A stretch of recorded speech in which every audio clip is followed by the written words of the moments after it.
창세기 36장 1에서 43절 말씀입니다. 36장. 에서 곧 에돔의 족보는 이러하니라. 에서가 가나안 여인 중 헷 족속 엘론의 딸 아다와 히위 족속 시브온의 딸인 아나의 딸 오홀리바마를 자기 아내로 맞이하고 또 이스마엘의 딸 느바요의 누이 바스맛을 맞이하였더니 아다는 엘리바스를 에서에게 낳았고 바스맛은 루우엘을 낳았고 오홀리바마는 여우스와 얄람과 고라를 낳았으니 이들은 에서의 아들들이요 가나안 땅에서 그에게 태어난 자들이더라. 에서가 자기 아내들과 자기 자녀들과 자기 집의 모든 사람과 자기의 가축과 자기의 모든 짐승과 자기가 가나안 땅에서 모은 모든 재물을 이끌고 그의 동생 야곱을 떠나 다른 곳으로 갔으니 두 사람의 소유가 풍부하여 함께 거주할 수 없음이로라. 그들이 거주하는 땅이 그들의 가축으로 말미암아 그들을 용납할 수 없었더라. 이에 에서 곧 에돔이 세일산에 거주하니라. 사랑하는 형제 여러분, 5월 9일 월요일 새벽 묵상에 오신 것을 환영합니다. 성경은 전체가 하나의 이야기입니다. 하나라는 점에서 마치 진주 목걸이 같아요. 신구약 성경이 66권으로 이루어졌는데요. 66개의 진주알로 꿰어진 진주 목걸이처럼 66권 모두가 연결되어 있습니다. 66개의 진주알로 꿰어졌기 때문에 각 권마다 귀한 진리가 들어있지만 전체를 하나로 꿰지 않으면 진정한 가치를 바라지는 못하죠. 그리고 쓸모도 없어요. 단 한 개의 진주알은 각 권은 따로 떨어진 듯 하면서도 서로 연결되어야만 비로소 완전한 진리를 보여줍니다. 그래서 창세기 자체에서는 이해가 안 되던 그러한 부분도 성경의 다른 권에서 해답이 나오곤 합니다. 모든 성경의 각 권 자체만으로는 온전한 해답이 나오지 않습니다. 그러니 성경을 읽을 때는 전체를 염두에 두고 부분을 들여다보는 것이 필요합니다. 방금 읽은 36장 이제 43절까지 다 읽을 건데요. 이 36장도 창세기 자체만으로는 왜 이런 유래를 다 알려주는 것인지 이해되지 않는 부분들이 있는데 성경 전체를 읽어가다 보면 에돔 족속이 간간히 등장하면서 창세기 36장과 맞물려서 비밀의 고리들은 풀립니다. 그러니 족보도 읽어두어야 하겠죠. 성경은 어떤 부분 오랜 세월 동안 이해되지 않다가도 고고학이나 역사학의 발달로 사실성이 증명되곤 합니다. 세월이 흐를수록 성경은 진리로서 자기 증명을 할 만한 그 자체적 증거를 스스로 가지고 있는 것입니다. 먼저 에서는 에돔 족속의 조상입니다. 에서는 언약과는 무관한 멸망당할 헷족 속의 가나안의 헷족 속의 두 여자와 중혼을 했었죠. 그리고 나서 또한 이스마엘의 딸과 다시 세 번째 결혼을 했었고요. 자, 이렇게 에서 자신이 언약을 믿지 않았고 그리고 배우자들도 언약과 무관한 자들과 결혼을 했습니다. 이렇게 출발한 민족의 운명이 결국은 어떻게 되어갈 것인지를 이제 보여줄 것입니다. 우선 6절에 에서가 야곱을 떠나서 다른 곳으로 분리되어서 가게 된 이유는 7절에서 두 사람의 소유가 풍부했기 때문에 목축을 하는 그들은 더 넓은 땅을 찾아서 분리되어야만 했기 때문입니다. 그래서 세일산으로 갔어요. 거기서 큰 민족을 이루었습니다. 근데 이 세일산은 아주 험준한 그러한 산악지형인데요. 왜 거기로 갔는가를 생각해 보면 산지는 타민족의 공격에 대하여서 방어할 수 있는 천연의 요새이기 때문입니다. 그래서 에서는 칼을 믿고 사는 자라서 요새를 먼저 찾아서 간 것입니다. 자, 어쨌든 그런데 이 일은 수십 년 전에 하나님께서 예언을 주신 대로 된 일입니다. 창세기 25장 13절에 여호와께서 그에게 이르시되 두 국민이 내 태중에 있구나 두 민족이 내 복중에서 나누이리라 라고 에서와 야곱이 어머니의 뱃속에 쌍둥이로 있을 때에 하나님께서 그렇게 말씀을 하셨습니다. 두 민족으로 나눌 것이다. 두 민족으로 그렇습니다. 서로 뱃속에서부터 싸우니까 하나님께서는 미래를 미리 말씀을 하신 거예요. 두 민족으로 나눌 것이라서 그렇게 다투고 있는 것이라고. 겉으로 볼 때는 에서가 세일산을 점령한 것이지만 속을 들여다보면 하나님께서 그곳을 에서의 기업으로 주신 것이었습니다. 성경의 증언을 볼게요. 신명기 2장 5절에 그들과 다투지 말라. 그래서 그들은 에돔 족속입니다. 에돔 족속과 다투지 말라. 그들의 땅은 한 발자국도 너희에게 주지 아니하리니 이는 내가 세일산을 에서에게 기업으로 주었음이라 라고 하나님께서 말씀을 하십니다. 에서 이후 즉 창세기 야곱 시대 이삭 시대 이후 600년도 더 지나서 이스라엘에게 이렇게 말씀을 하신 거예요. 신명기에서. 자, 실로 하나님은 인류 모든 족속을 하나님의 주권하에 두십니다. 그래서 기업도 주셨기 때문에 여러 타민족들도 다 그 구역이 정해진 거예요. 사도행전 17장 26절에서는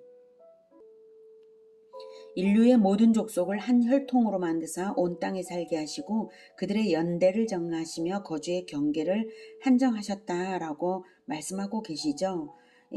모든 것이 인류 모든 족속의 영역과 그리고 한계가 하나님의 주권하에 전부 한정되어 있다라고 하는 것입니다. 이렇게 에서의 후손 에돔 족속은 하나님의 섭리로 이스라엘 후손들보다 훨씬 빠르게 강력한 민족을 이루어 갑니다만 하나님께서 정하신 연대와 거주 경계 안에 있어요. 자, 이제 본문으로 돌아가 다시 대략을 살피죠. 세일산에 있는 에돔 족속의 조상 에서의 족보는 이러하고 그 자손의 이름은 이러하니라.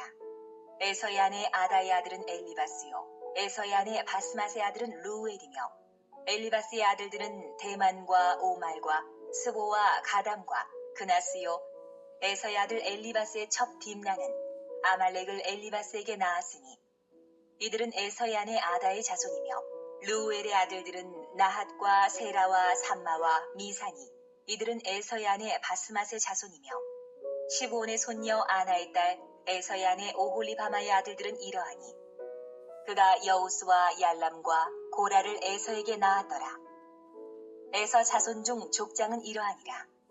에서의 장자 엘리바스의 자손으로는 대만 족장, 오말 족장, 스보 족장, 그나스 족장과 고라 족장, 가담 족장, 아말렉 족장이니 이들은 에돔 땅에 있는 엘리바스의 족장들이요 이들은 아다의 자손이며 에서의 아들 루엘의 자손으로는 나핫 족장, 세라 족장, 삼마 족장, 미사 족장이니 이들은 에돔 땅에 있는 루엘의 족장들이요 이들은 에서의 아내 바스맛의 자손이며 에서의 아내인 오홀리바마의 아들들은 여우스 족장, 얄람 족장, 고라 족장이니 이들은 아나의 딸이요 에서의 아내인 오홀리바마로 말미암아 나온 족장들이라.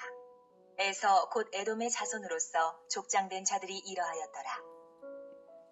네, 이렇게 19절까지가 시족의 확장을 보여주는데요. 20절부터는 세일산의 원주민이었던 호리 족속과 통혼하여서 연합되어서 더욱 커진 부족들의 양상을 말해줍니다. 20절. 그 땅의 주민 호리 족속 세일의 자손은 로단과 소발과 시브온과 아나와 디손과 에셀과 디산이니 이들은 에돔 땅에 있는 세일의 자손 중 호리 족속의 족장들이요 로단의 자녀는 호리와 헤맘과 로단의 누이 딥나요 소발의 자녀는 알완과 마하낫과 에발과 스보와 오남이요 시브온의 자녀는 아야와 아나며 이 아나는 그 아버지 시브온의 나귀를 칠 때에 광야에서 온천을 발견하였고 아나의 자손은 디손과 오홀리바마니 오홀리바마는 아나의 딸이며 디손의 자녀는 햄단과 에스반과 이드란과 그란이요 에셀의 자녀는 빌한과 사완과 아간이요 디산의 자녀는 우스와 아란이니 호리 족속의 족장들은 곧 로단 족장, 소발 족장, 시브온 족장, 아나 족장, 디손 족장, 에셀 족장, 디산 족장이라. 이들은 그들의 족속들에 따라 세일 땅에 있는 호리 족속의 족장들이었더라. 네, 이렇게 20절부터는 세일산의 원주민이었던 호리 족속과 통혼하여 연합되어서 더욱 커진 부족들의 양상을 짐작하게 하고요. 31절부터는 왕정으로 발전되는 모습입니다. 31절. 이스라엘 자손을 다스리는 왕이 있기 전에 에돔 땅을 다스리던 왕들은 이러하니라. 부올의 아들 벨라가 에돔의 왕이 되었으니 그 도성의 이름은 딘하바며, 벨라가 죽고 보스라 사람 세라의 아들 요밥이 그를 대신하여 왕이 되었고, 요밥이 죽고 대만 족속의 땅의 후삼이 그를 대신하여 왕이 되었고, 후삼이 죽고 부닷의 아들 곧 모압들에서 미디안 족속을 친 하닷이 그를 대신하여 왕이 되었으니 그 도성 이름은 아윗이며, 하닷이 죽고 마스레가의 삼나가 그를 대신하여 왕이 되었고, 삼나가 죽고 유브라데 강변 르호봇의 사울이 그를 대신하여 왕이 되었고, 사울이 죽고 악볼의 아들 바알 하난이 그를 대신하여 왕이 되었고, 악볼의 아들 바알 하난이 죽고 하달이 그를 대신하여 왕이 되었으니 그 도성 이름은 바우며 그의 아내 이름은 무헤다벨이니 마드렛의 딸이요 메사압의 손녀더라. 에서에게서 나온 족장들의 이름은 그 종족과 거처와 이름을 따라 나누면 이러하니 딥나 족장, 알와 족장, 여대 족장, 오홀리바마 족장, 엘라 족장, 디논 족장, 그나스 족장, 대만 족장, 밉살 족장, 막디엘 족장, 이람 족장이라. 이들은 그 구역과 거처를 따른 에돔 족장들이며 에돔 족속의 조상은 에서더라. 네, 이렇게 31절부터는 왕정으로 발전되었는데요. 왕정은 세력가들이 교체되면서 왕권을 차지했던 것을 알 수가 있어요. 단 한 번도 선조가 자손에게 왕위를 물려준 적이 단 한 번도 없어요. 쿠데타의 연속이고요. 내전의 연속이었던 역사인 것을 알 수가 있죠. 그러기에 40절부터는 족장들도 있어서 종족과 지역에 따라 지방분권적인 시스템이었던 것을 말하고 있습니다. 지방분권과 계속적인 왕조의 교체가 있는 것은 지방분권을 바탕으로 힘을 기르는 자들이 다음 권력을 노리는 끊임없는 권력 쟁탈 시스템인 것을 말하죠. 저런 나라야말로 지옥이 아니고 무엇이겠습니까? 자, 그런데요. 그럴지라도 에돔은 강성합니다. 하나님께서 전능하신 능력으로 모든 족속의 운명을 다 주관하고 계신데 에돔 족속은 저렇게 강성하게 하시면서 왜 선택하신 민족 이스라엘은 여전히 수백 년 동안을 지리멸렬하게 두신 것일까요? 네, 이게 31절을 보면 바로 이스라엘 자손을 다스리는 왕이 있기 전에, 즉 이스라엘이 왕정도 세우기 이전에 에돔 땅을 다스리던 왕들이 이러하다라고 이스라엘은 그때까지 아주 지리멸렬해 있었던 것을 분명히 말하고 있죠. 네, 왜 그랬을까요? 이스라엘은 심지어 약속의 땅 가나안에서조차도 결국 떠나서 이제 애굽으로 들어가게 하시죠. 37장부터 나올 이야기는 이스라엘이 애굽으로 흘러 들어가게 되는 내력입니다. 그것도 하나님이 섭리하신 것입니다. 여호수아 24장 4절에 보면 이삭에게는 야곱과 에서를 주었고 에서에게서는 세일산을 소유로 주었으나 야곱과 그의 자손들은 애굽으로 내려갔다. 이렇게 말을 하고 있어요. 그러니까 지금 에서와 야곱을 비교할 때 에서의 아주 빠른 강성하게 되어가는 과정과 야곱은 약화되어가는 과정이 보이는 듯해요. 자, 왜 그랬을까요? 자, 그것은 출애굽기와 민수기를 보면 비로소 다 이해할 수 있는 것인데요. 간단히 말하면 이스라엘을 뭇별과 같이 많은 수로 불리기 위해서였습니다. 아브라함에게 주신 언약의 1차적 성취를 이루시려고요. 창세기 15장 5절에 하나님께서 아브라함을 이끌고 밖으로 나가 말씀하셨죠. 하늘을 우러러 뭇별을 셀 수 있나 보라. 네 자손이 이와 같으리라. 이렇게 말씀을 하셨어요. 에돔 족속과는 비교도 안 되게 많아질 것이거든요. 오히려 에돔 족속은 나중에는 역사 속에서 사라져갑니다. 왜 미리부터 이스라엘이 수가 많아지면 안 되는가 하면요. 창세기 읽으신 분은 아시죠? 애굽에 들어갈 때 70명이 들어간 것 말이죠. 만약 그때 숫자가 지나치게 많으면 애굽에 들어가지 못할 거예요. 애굽 왕 바로가 요셉의 공적을 생각해서 70명까지는 받아들여줬는데 700명이면 7,000명이면 받아들이겠습니까? 안 그럴 수 있죠. 하나님은 다 생각이 있으셔서 초반에는 수를 많이 늘리지 않으신 거죠. 애굽에는 그럼 왜 꼭 들어가야 하냐고요? 예, 그 당시 지구는 전쟁의 시대입니다. 족속과 족속 사이에 전쟁이 언제나 있었던 그 시대에 이스라엘 족속을 가장 안전하게 확장시킬 수 있는 방법은 강대국의 노예로 살게 하면서 안전을 보장하신 것이죠. 노예는 전쟁에 안 나가고 생산 노동만 하니까 계속해서 출산을 하거든요. 70명의 적은 수로 애굽에 들어갔지만 이스라엘은 400년 동안 계속적인 출산을 해서 약 200만 명으로 불어났습니다. 애굽에 들어갈 때 그 당시 총리였던 요셉이 지혜와 공로로서 애굽의 비옥한 땅 고센 지역을 차지해서 목축을 할 수 있었기 때문에 양식 걱정 없이 살았고요. 또 전쟁도 하지 않았기 때문에 이스라엘은 약 200만 명까지 불어날 수 있었어요. 그리고 번성한 다음에 비로소 출애굽을 한 것이죠. 고센 지역에 뭉쳐 살았기 때문에 여호와 신앙과 이스라엘의 민족 정체성도 옹골차게 지켜낼 수 있었습니다. 하나님은 가나안 땅에서 하나님 나라 신정 왕국을 건설하실 비전을 주권적으로 이루어가고 계신 것입니다. 그리고 그 왕국은 결코 왕권이 교체되지 않을 나라입니다. 그러고 보니 이 본장 36장의 의미가 새롭게 재해석이 되죠. 에돔이 비록 초반에 강성했을지라도 거기까지일 뿐입니다. 그리고 속사정을 보면 더욱 비전을 찾기는 더욱 어렵죠. 이방인들과의 중혼, 이방 족속과의 결합으로 이루어진 강성이라서 통일된 민족 정체성이나 확고부동하게 오래가는 지도력은 없는 모습이에요. 왕권 교체가 지속되는 것을 보면 알 수 있습니다. 훗날 이스라엘의 다윗 왕국은 유다 지파의 왕권이 결코 다른 왕조로 교체된 적이 없습니다. 북이스라엘은 계속 교체되었지만 남유다는 끝까지 다윗 왕조였습니다. 그래서 에돔 족속은 이렇다 할 통치 철학은 없고 육신적인 힘, 즉 폭력을 숭배하며 칼을 믿고 살았습니다. 36장 이후 에돔에 대한 기사는 이스라엘을 괴롭힌 것 말고는 이렇다 할 것이 없어요. 나중에는 이스라엘이 왕정을 시작했을 때는 이스라엘에게 복속됩니다. 반면 이스라엘은 그 후 오래도록 풍성한 족보를 구약성경이 보여주고 있죠. 고품격의 여호와 신앙으로 성장하며 가나안으로 들어가서 여호와의 심판전쟁을 수행하고 젖과 꿀이 흐르는 약속의 땅을 차지합니다. 왕정이 시작되어서는 다윗 왕국은 신정 왕국의 예표로 우뚝 세워집니다. 37장부터 시작될 이스라엘의 이야기의 주제는 애굽으로 향하는 길입니다. 강대한 신정왕국 이스라엘을 이루기 위한 준비 단계로서 모든 과정은 하나님께서 섭리하시는 과정입니다. 본장 36장의 에돔의 내실없는 강대함을 말하는 것은 마치 이제부터 이스라엘을 주목해 두고 보라 이런 뜻이죠. 그래서 31절에서 비교를 해주는 거고요. 이스라엘의 비전이 원대하니까 이제부터 보란 듯이 의연하게 37장을 출발하기 위해 36장이 있는 것입니다. 그리고 에돔의 족보를 더 이상은 성경은 말하지 않았어요.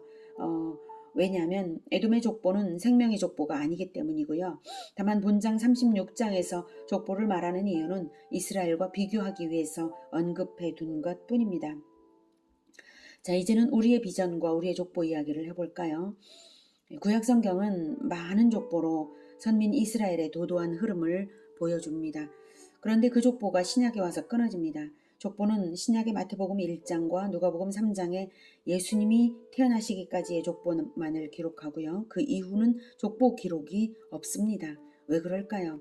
그것은 이스라엘이 구약 수천 년 동안 기다려오던 그리스도를 정작 선민인 이스라엘이 십자가에 못 박아 죽여버림으로써 언약 백성의 자리를 버렸기 때문입니다. 자기들의 왕을 자기들이 죽였어요. 더 이상 이스라엘의 족보를 기록할 이유가 없는 것이죠. 십자가 사건으로 언약은 파기되었고 혈통의 이스라엘은 하나님과 무관해졌습니다. 그런데 여러분, 새 언약의 종보자 되신 예수 그리스도를 통하여 하나님의 자녀가 되는 권세를 주신 것 아시죠?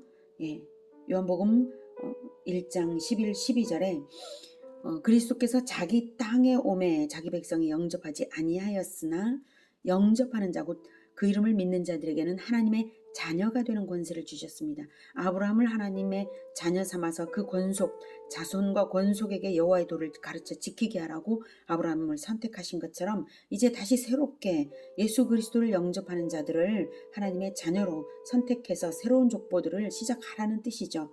이스라엘은 버림받았지만 그 대신 진정으로 예수님을 영접하여 믿는 자들은 하나님의 자녀로 태어나 새로운 족보가 시작되었습니다. 혈통의 족보가 아니라 복음으로 시작하여 제자화로 이어지는 가르침의 계보입니다. 이것이 진정한 계보입니다. 십자가 이후 복음은 혈통과 무관해졌기 때문에 족보는 더 기록할 의미가 없어졌지만 혈통의 족보는 더 기록할 의미가 없어졌지만 구원받는 자들의 이름은 천국의 생명책에 기록되고 있습니다. 그것이 진정한 영적 이스라엘에게 족보인 것입니다. 요한계시록 21장 27절에 무엇이든지 속된 것이나 가증한 일 또는 거짓말하는 자는 결코 그리로 들어가지 못하되 오직 어린 양의 생명책에 기록된 자들만 들어가리라 라고 말했습니다. 네, 죄인들도 못 들어가고 거짓말하는 자, 즉 진리를 거짓으로 바꿔버리는 이단들도 못 들어갑니다. 오직 진리로서 들어가는 그 나라입니다. 어린 양의 생명책에 기록된 자들만 들어가리라. 누가복음 10장 20절에 그러나 귀신들이 너희에게 항복하는 것으로 기뻐하지 말고 너희 이름이 하늘에 기록된 것으로 기뻐하라 하시니라.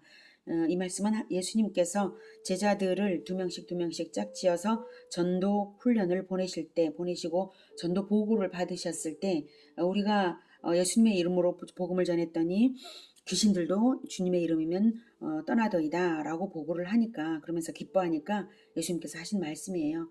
귀신들이 너희에게 항복하는 것보다 더 기쁜 일 그것이 바로 너희들이 전도할 때에 너희 이름이 하늘에 기록되었다. 이렇게 예수님께서 말씀을 하신 것입니다. 전도할 때에 비로소 생명책에 이름이 명확하게 기록이 되는 것입니다. 이 땅에서는 기록이 남지 않지만 천국에서 실시간으로 기록되고 있는 영원한 생명의 계보 그것이 바로 생명책입니다. 생명책의 이름들은 새하늘과 새 땅의 상속자들입니다. 이 생명책에 나로부터 시작해서 한 족보를 마치 야곱의 12 아들이 이스라엘의 12지파가 된 것처럼 예수님의 12제자가 그리고 그 12제자의 뒤를 잇는 모든 제자들이 지금까지 우리 한국에 있는 우리들에게까지도 이어져 온 것처럼 그래서 우리가 그 계보를 알 수는 없지만 그 생명책이 분명히 우리까지 이름을 이어서 기록했을 것을 우리가 짐작할 때 이 생명책에 또한 나로부터 시작해서 또 하나의 한 가문의 족보를 이루어가는 한 족속이 이루어지는 우리 모두가 되기를 축복합니다. 기도하겠습니다. 하나님, 우리에게 생명을 주셔서 하나님의 자녀로 태어나게 하셔서 정말로 감사합니다. 우리는 예수님을 영접하여서 예수님의 생명 씨앗이신 예수님을 받아들여서 하나님의 자녀가 되었사오니 이제 예수님의 이 생명 씨앗을 계속해서 뿌려주고 성장시키고 계보를 이어갈 수 있도록 도와주시옵소서. 오직 이스라엘의 그 역사를 통해서 보여주는 그 예표처럼 그러나 우리에게는 또한 오히려 더 완전한 그런 계보로서 완성될 그 비전을 가지고 나아가게 하신 예수님이시니 우리가 예수님의 뒤를 따라서 계속해서 생명의 계보를 이어가겠습니다. 주님 도와주시옵소서. 강성하게 주 안에서 진정 강한 공동체가 될 수 있도록 오직 진리로서 계속 생명의 계보 이어가게 도와주시옵소서. 예수님의 이름으로 기도드립니다. 아멘.